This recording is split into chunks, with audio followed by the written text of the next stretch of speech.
Hello and welcome friends, sports time में आप सभी लोगों का स्वागत है। टीम इंडिया ने सिडनी में जो है कमाल किया। रोहित विराट की हर तरफ धूम मची हुई है। क्या कहा रोहित और विराट ने, क्या कहा रोहित शर्मा के कोच ने, शुभमन गिल की क्या सोच है इन दोनों को लेकर, इस मुद्दे पर जो है ना सबकी राय दिखाएंगे, इस पर चर्चा करेंगे। और साथ में श्रेयस अय्यर की बात करनी बड़ी ज़रूरी है क्योंकि वो कितने दिनों के लिए जो है बाहर हो सकते हैं, उस पर चोट लग गई थी उनको, उस पर अपडेट आपको देंगे। और India versus Bangladesh women world cup जो है ओडीआई जो चल रहा है, उसमें इंडिया वर्सेस बांग्लादेश है। वैसे तो डेड रबर है, मगर इसके क्या मायने हो सकते हैं उस पर भी चर्चा करेंगे। मगर शुरुआत जो है वो रोहित और विराट के साथ ही करते हैं। टॉक ऑफ द टाउन जो है वो दोनों ही बने हुए हैं। चलिए जी दिखाएं रोहित और विराट पर सबसे पहले अपडेट। संन्यास के मूड में नहीं है रोहित शर्मा और विराट कोहली। रोहित ने सिडनी में 121 रनों की नाबाद पारी खेली है, ग्राफिक्स दिखा दें। और विराट ने 74 रन की पारी खेलकर जो है अपनी क्लास जो है वहां पर दिखाई है। सिडनी में दोनों के बीच 168 रनों की साझेदारी हुई और अब एक महीने के बाद जो है वो मैदान पर दोबारा से जो है वो दिखाई देंगे। मगर मोटी मोटी बात जो समझ में आ रही है, जो दोनों के बयानों से, जो मैं आपको दिखाऊंगा भी, कि वो संन्यास के मूड में जो है वो बिल्कुल भी कतई नजर नहीं आ रहे। उनका जो एक टारगेट है जो उन्होंने सेट किया है, जिसके बारे में पब्लिकली बोला भी कि 2027 वनडे वर्ल्ड कप तक वो खेलना चाहते हैं, उस वर्ल्ड कप में वो खेलना चाहते हैं, वर्ल्ड कप टीम इंडिया के लिए जीतना चाहते हैं, वो चीज जो है वो उनके मन के अंदर है और उसी के लिए वो प्रयास करते हुए भी नजर आए, जिसका असर जो है मैदान पर भी यहां पर दिखा है। रोहित शर्मा ने क्या बोला, सबसे पहले उस पर एक नजर डालते हैं, उसके बाद फिर जो है विराट की बात करेंगे। पहले रोहित की बात कर लेते हैं। ऑस्ट्रेलिया में क्रिकेट खेलना कभी आसान नहीं होता, हमें स्थिति को समझना पड़ता है। मैंने काफी समय बाद क्रिकेट खेला है, यहां आने से पहले अच्छी तैयारी की थी। हम सीरीज तो नहीं जीत सके, लेकिन फिर भी कई अच्छी बातें सीखने को मिली। मैं हमेशा खेल के बुनियादी नियमों पर ध्यान देता हूं, यही बात मैं इन युवा खिलाड़ियों को सिखाना चाहता हूं। मुझे क्रिकेट खेलना और अपने काम से प्यार है। मैं उम्मीद करता हूं कि मैं इसे आगे भी जारी रखूंगा। आखिरी लाइन में क्लियर कर दिया उन्होंने कि मैं उम्मीद करता हूं कि मैं इसे आगे भी जारी रखूंगा। This is my first love, ये उन्होंने सीधी सी बात यहां पर बता दी।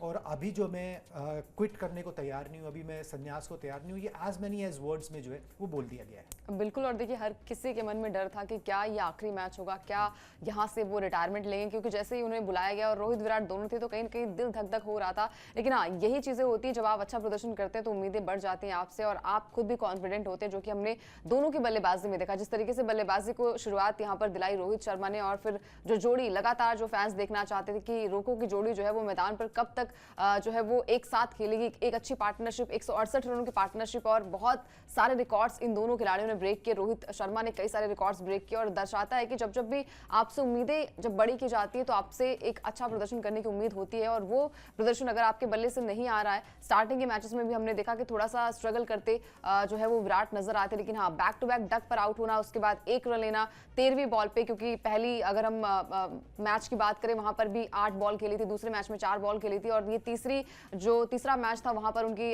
13वीं बॉल थी। और वहां पर जिस तरीके से प्रदर्शन किया, 1 रन लेने का क्या महत्व होता है, 1 रन का क्या महत्व होता है, ये जो है वो विराट की बल्लेबाजी में हमने देखा। और वो बल्लेबाज जो इतने सालों से क्रिकेट खेल रहा है उसके लिए 1 रन कितना मायने रखता है, ये भी बहुत बड़ी बात होती है। तो फाइनली एक हैप्पी एंडिंग हुई और हर कोई चाह रहा था कि सीरीज भले ही आपने गवा दी, लेकिन ये मैच अगर आप गवा देते तो कप्तानी पर सवाल उठती, इसके अलावा गंभीर की कोचिंग पर भी कहीं ना कहीं सवाल उठने लाजमी थे। लेकिन इन दोनों खिलाड़ियों ने प्रदर्शन किया, दिल जीता, और जो आगे का सवाल था, फ्यूचर था कि भाई क्या ये आगे कंटिन्यू करेंगे, तो यहाँ पर तो उन्होंने यही कहा कि भाई अच्छा लगता है खेलना। हालांकि थैंक यू कहा यहाँ पर ऑस्ट्रेलियाई फैंस को, ऑस्ट्रेलिया को थैंक यू कहा, क्योंकि वहां पर खेलना इन दोनों खिलाड़ियों को बहुत ही मजा आता है। वहां पर अच्छी बल्लेबाजी भी होती है और रिकॉर्ड्स भी काफी बेहतरीन है दोनों प्लेयर्स के। बिल्कुल जी, बहुत बढ़िया। एक तरीके से ऑस्ट्रेलियन जमीन पर इन्होंने थैंक यू करके जो है वहां पर अपना एक तरीके से विश्राम दे दिया, क्योंकि अब ऑस्ट्रेलिया में वनडे सीरीज जो है वो 2027 वनडे वर्ल्ड कप के बाद ही है, वहां तक जाना जो है वो संभव वैसे भी नजर नहीं आता है और इन दोनों की इंटेंशन भी वैसी नहीं है। चलिए जी, अब बात विराट कोहली की करते हैं। एक स्पेशल रिकॉर्ड उन्होंने बनाया। भाई जब भी हम बात करते हैं भाई सबसे ज्यादा रन तो सचिन तेंदुलकर की हम बात करते हैं, मगर सिडनी में विराट ने सचिन को पीछे छोड़ दिया। रन चेस के मामले में सचिन का उन्होंने रिकॉर्ड तोड़ दिया।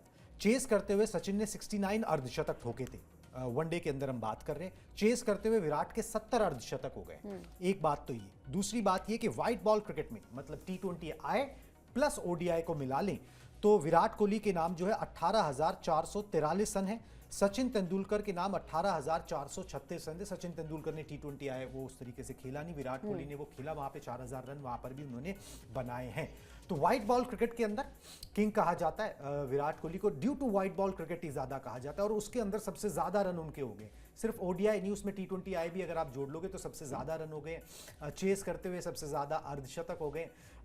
सचिन तो फिर सचिन है, मगर विराट भी अपनी जो किंग वाला जो तमगा है ना, उसके लिए उसके नीचे उन्होंने इतने सारे सर्टिफिकेट लगा रखे हैं कि वो किंग वाला तमगा जो है ना हमेशा उनके साथ रहेगा। वो गुड बाय कह देंगे तब भी वो किंग ही कहलाएंगे। क्या बोला उन्होंने सिडनी में एक अच्छी पारी खेलने के बाद, वो आपको दिखाते हैं, उसके बाद चर्चा करेंगे कि इसकी क्या मायने हैं।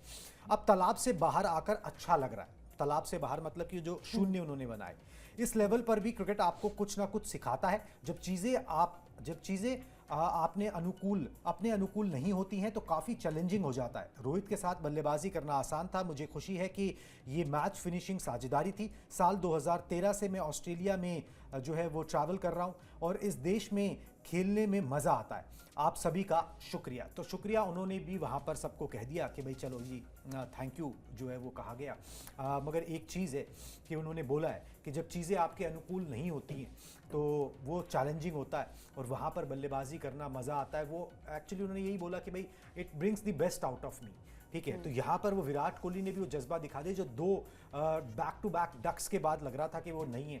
और साथ में ये रिकॉर्ड अपने आप में जो है ना बहुत मायने रखता है कि वाइट बॉल क्रिकेट में सबसे ज़्यादा रन विराट कोहली के। रिकी पॉन्टिंग ने भी बोला है कि मैंने इससे बेहतर वाइट बॉल क्रिकेटर जो है वो नहीं देखा है ऑन रिकॉर्ड। बिल्कुल बिल्कुल, और हर कोई जानता है कि भाई अगर ये चेस करते हैं, और उन्होंने ये भी कहा कि जब हम ये दोनों मतलब रोको की जोड़ी जब भी होती है मैदान पर, और अगर आप 20 ओवर टिक जाते तो आपको पता है कि सामने वाली जो टीम होती है ना वो कहीं ना कहीं माइंडसेट उनका हो जाता है कि भाई ये मैच को निकाल सकते हैं। और वो कॉन्फिडेंस जो है वो उन दोनों प्लेयर्स में भी था। जिस तरीके का विकेट था, थोड़ा सा ट्रिकी यहाँ पर था, गिल आउट हो जाते हैं, उसके बाद ये दोनों प्लेयर्स आते हैं और खासकर सबकी निगाहें जो थी वो थी विराट कोहली पर कि भाई पहले 2 मैच में डक पर आउट हुए, उसके बाद क्या बल्ला चलेगा। और वो विराट के लिए भी वो एक रन जो है वो बहुत ही इंपॉर्टेंट था, हर किसी के लिए इंपॉर्टेंट था, लेकिन उस प्लेयर के लिए बहुत इंपॉर्टेंट होता है जो इतने सालों से क्रिकेट खेल रहा है और इतने सारे रन बनाए। लेकिन वो जब आप लगातार 2 मैच में जो है वो शून्य पर आउट होते हैं तो कहीं ना कहीं सवाल अपने आप से भी आप पूछते हैं कि भाई क्या अगले मैच में आप कर पाएंगे, लेकिन वो करके दिखाया।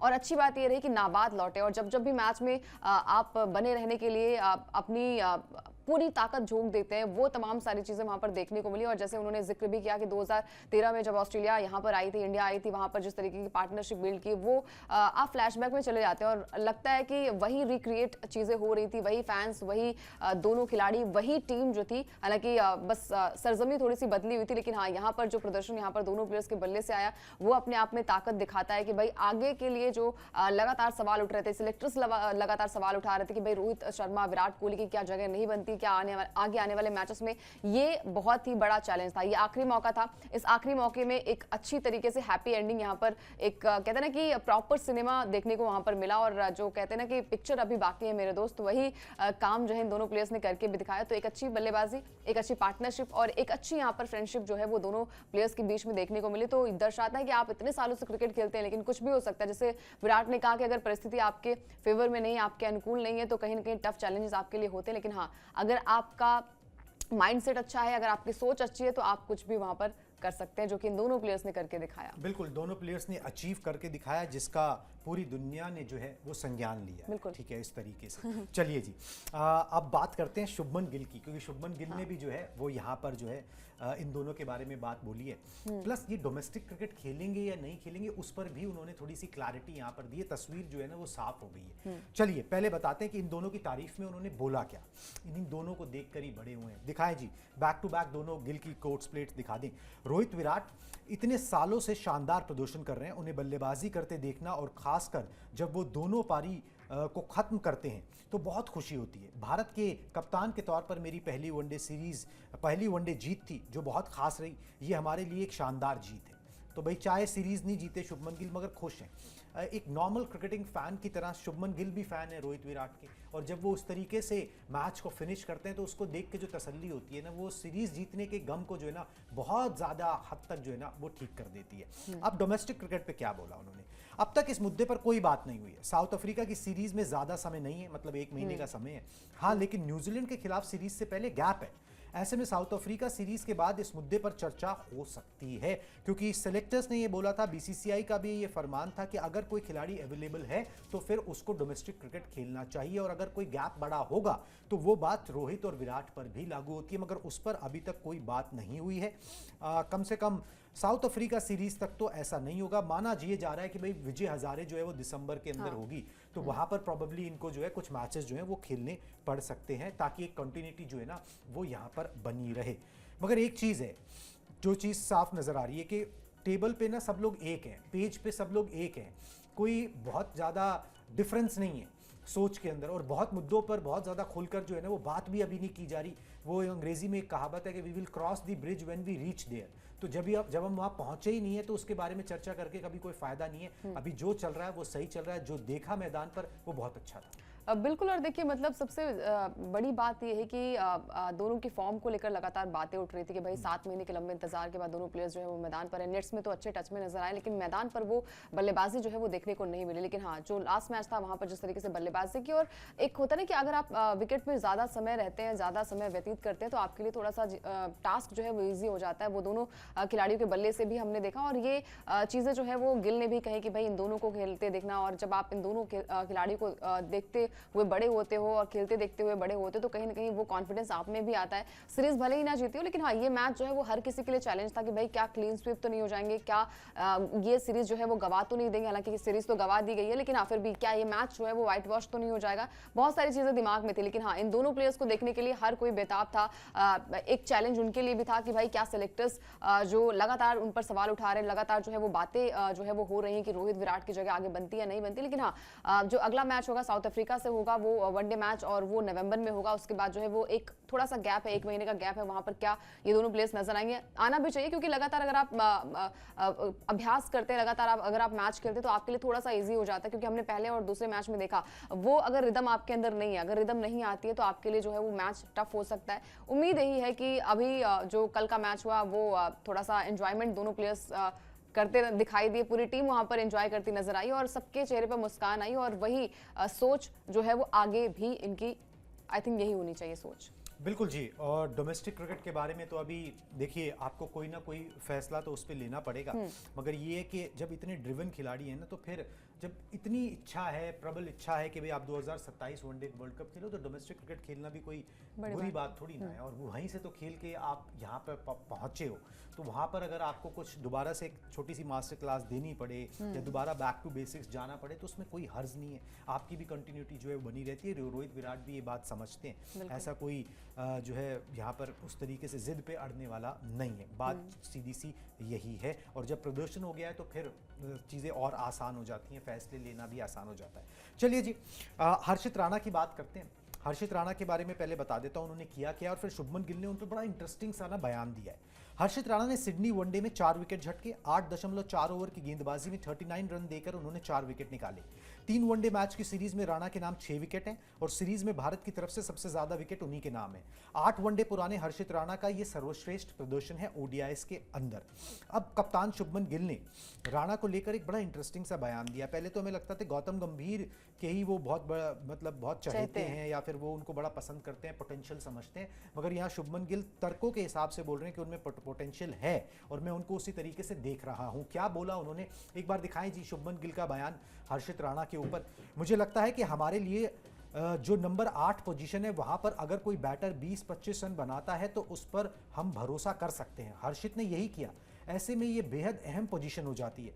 बेहद कम गेंदबाज हैं जो इतने लंबे होते हैं और 140 से ज़्यादा की रफ्तार से गेंद फेंक सकते हैं। साउथ अफ्रीका जैसी विकेटों पर ऐसे गेंदबाज कमाल दिखाते हैं। 2027 से जोड़ दिया उन्होंने। मिडिल ओवर्स में हमने देखा कि गेंद ज़्यादा मूव नहीं कर रही। ऐसे में इस दौरान अच्छे पेस और हाइट होने से मौके ज़्यादा मिलते हैं, और सिडनी मैच में भी ऐसा ही हुआ है। तो इट पोटेंशियल जो है as an mini all-rounder, as a bowler who can bowl 140, height अच्छी है, टप्पा अच्छा दे सकता है, तो बहुत पोटेंशियल जो है वो शुभमन गिल भी यहाँ पर हर्षित राणा के अंदर देख रहे हैं। तो बैकिंग हर्षित राणा को ना सिर्फ कोच की है बल्कि कप्तान की भी पूरी है। बिल्कुल। और देखिए, जब आपको मौके मिलते हैं तो वो मौका आपके लिए इंपॉर्टेंट होता है और वहाँ पर आपको जो है वो आउटकम देना होता है, आपको जो है वो अच्छा करना होता है, जो कि हर्षित ने किया। जब जब भी आपको मौके दिए जाते हैं और जब आपको ये कहा जाता है कि भाई ये आखिरी मौका आपके लिए हो सकता है, उस मौके को जो है वो आपको एक तरीके से जो है वो ग्रैब करना चाहिए, जो कि यहाँ पर हर्षित करते नजर आए। सबसे ज़्यादा विकेट्स अगर हम देखें तो भारतीय खिलाड़ियों की तरफ से, भारतीय टीम की तरफ से जो है वो सबसे ज़्यादा विकेट्स भी हैं। और जब बात आती है आखिरी मैच में हीरो बनने की, और एक मौका होता है आपके पास हीरो बनने का, और वहाँ से जो है वो आपका करियर और भी ज़्यादा सुनहरा हो सकता है, जो कि हर्षित के लिए दिखता नजर आया। और जैसे हमने कहा कि बैक हर किसी ने किया, क्योंकि जब आप अच्छा प्रदर्शन करते हैं, जब आप ऑस्ट्रेलिया जैसे टीम को जो है वो 236 पर जो है वो ऑल आउट कर देते हैं और 200-250 रन नहीं बनाने देते, क्योंकि ये पिच ऐसी थी जहां पर 300 के पार भी स्कोर जा सकता था, लेकिन वहां से आपने अपनी स्किल का उपयोग किया और वहां से जो है वो मैच को बनाया। तो कहीं ना कहीं मैच के हीरो भी आप कह सकते हैं। और यहाँ से जो आपने एक तरीके से ट्रस्ट जीता है, गंभीर का भी जीता है, कप्तान का भी जीता है, और आगे आने वाले मैचेस में मौके क्योंकि आपको मिलते हैं, तीनों मैच में उन्हें मौका मिला और उस मौके का भरपूर इस्तेमाल किया। और जो दूसरा मुकाबला खेला गया था एडिलेड में, वहां पर भी एक अच्छी नॉक के लिए नाबाद लौटे। हालांकि मैच नहीं जीत पाई टीम इंडिया, लेकिन हाँ, वहां से भरोसा आपने जीता कि आप निचले क्रम पे नंबर 8, नंबर 9 पर बल्लेबाजी भी कर लेते हैं। ये उनके लिए बड़ी अपॉर्चुनिटी है और उम्मीद है कि वो इस अपॉर्चुनिटी को जो है वो एक अच्छी तरीके से ग्रैब करेंगे और आने वाले मैचेस में अच्छा प्रदर्शन भी करते नजर आएंगे। बिल्कुल जी, हर्षित राणा के लिए बड़ी अच्छी अपॉर्चुनिटी जो है वो बनती हुई नजर आ रही है। कम से कम 2027 वर्ल्ड कप के लिहाज से तो उनको बहुत ज़्यादा उन पर भरोसा किया जा रहा है। अब ही हैज़ टू ग्रूम, अपने डिसिप्लिन से, अपनी मेहनत से उनको वहाँ पर ग्रूम करना है। चलिए जो आगे बढ़ते हैं, बात श्रेयस अय्यर की करते हैं। श्रेयस अय्यर को तीसरे वनडे के दौरान जो है ना वो चोट लग गई थी। ग्राफिक्स दिखा दें, 3 हफ्ते तक क्रिकेट से दूर रह सकते हैं अय्यर। कैच लेते वक्त श्रेयस को पसलियों में जो है ना वो झटका आया, उसके बाद उन्हें हॉस्पिटल भी ले जाया गया, वहाँ पर कुछ स्कैन्स हुए हैं और 30 नवंबर तक मैदान पर वापसी हो सकती है। लगभग 3 हफ्ते का जो है उनको टाइम लग सकता है। और दक्षिण अफ्रीका की सीरीज़ के लिए टच एंड गो का मामला हो सकता है, जो कि नवंबर एंड में शुरू होगी कि वहाँ पर वो खेलेंगे कि नहीं, क्योंकि जब वो फिट हो जाएंगे तो फिर उनको एनसीए जाना पड़ेगा और वहाँ पर फिर फिटनेस सर्टिफिकेट लेना पड़ेगा, वहाँ पर थोड़ा जो भी रिहैब छोटा मोटा होता है वो करना पड़ेगा, प्रोवाइडेड उनको जो है यहाँ पर हेयरलाइन फ्रैक्चर ना हो, जिसकी पुष्टि अभी तक नहीं हुई है। अगर हेयरलाइन फ्रैक्चर हुआ तो फिर ये प्रोसेस लंबा हो सकता है। बिल्कुल। और देखिए, मतलब उल्टा अगर उन्होंने जो कैच लिया वो उल्टा वो भाग रहे थे, वहां से जो है वो कैच लेना बहुत डिफिकल्ट होता है। लेकिन हाँ, वहां पर अच्छी बात थी कि उन्होंने अपनी टीम के लिए सोचा, दर्द से कराह तो रहे थे, लेकिन वहां पर उन्होंने विकेट का ध्यान दिया और वो कैच लिया। बहुत ही बढ़िया कैच यहाँ पर था और ये दर्शाता है कि जब आप मैदान पर होते हैं तो अपनी टीम का सोचते हैं, अपनी हेल्थ को जो है वो थोड़ा सा पीछे छोड़ देते हैं। वही जो काम किया यहाँ पर श्रेयस अय्यर ने, कमाल का प्रदर्शन वहां पर उनकी फील्डिंग में भी हर एक मैच में नजर आता है। और जो दूसरा मैच हुआ था वहां पर भी एक बढ़िया नॉक खेली थी, 61 रन बनाए थे। तो कहीं ना कहीं एक मिडिल ऑर्डर में जो कहते हैं कि साइलेंट एक प्लेयर के तौर पर नजर आते हैं। और हमेशा हमने देखा है कि रोहित ने उन्हें बैक भी किया है, जो कि चैंपियंस ट्रॉफी में उन्होंने किया था, वो जिक्र भी वहां पर किया था कि साइलेंट प्लेयर के तौर पर नजर आते हैं और उन्होंने अपने आप को प्रूव भी किया है। व्हाइट बॉल क्रिकेट की बात करें तो जिस तरीके से पंजाब को लीड किया, वहां पर भले ही ट्रॉफी जो है वो पंजाब की टीम नहीं जीत पाई, लेकिन प्रदर्शन जो है वो कमाल का था, धमाल का था। और उम्मीद करते हैं कि बहुत ज्यादा इंजरी ना हो, और अगर इंजरी होती है तो उनके लिए मुश्किलें बढ़ जाएंगी, क्योंकि लगातार उनकी जगह को लेकर तमाम सवाल उठ रहे थे कि क्या श्रेयस अय्यर को जो है वो उनका कमबैक नहीं होगा, क्या श्रेयस अय्यर टीम का हिस्सा नहीं हो पाएंगे। बहुत सारी चीजें थी, लेकिन उम्मीद ये है कि जल्दी वो ठीक होंगे और मैदान पर जल्दी वापसी करेंगे। बिल्कुल, 61 रनों की पारी जो है श्रेयस अय्यर ने खेली थी एडिलेड में और बड़े प्रॉमिसिंग से जो है वो नजर आए थे। बिल्कुल, ठीक है, जिसमें शॉर्ट बॉल का भी उन्होंने ठीक से जो है वहाँ पर उसको काउंटर किया था।